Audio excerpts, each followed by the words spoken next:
as the farmer is celebrating a bountiful harvest on his own rice fields, surviving with a beautiful and very bountiful crops yields this year.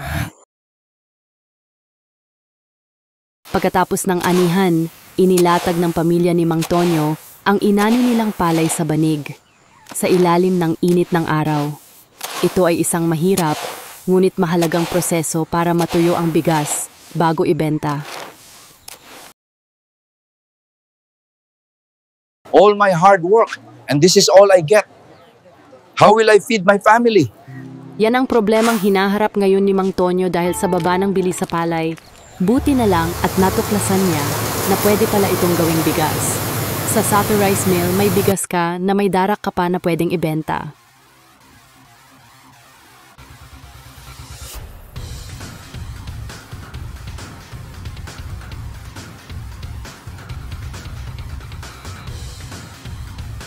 Dahil sa rice mill, na ibebenta ni Mang Tonyo ang palay niya na halos hingi dati na ngayon ay 40 to 50 pesos per kilo dahil naging maparaan siya.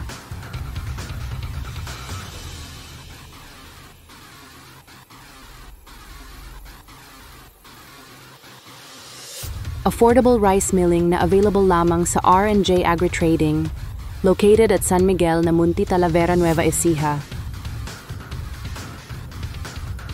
Gusto mo bang maging isang Mang Tonyo? Sa kabila ng pagsubok ay nakakita ng paraan upang maging panalo ang talo na? Tawag at bumisita sa aming store habang may stock. R&J Agri-Trading. We choose excellence because you deserve it.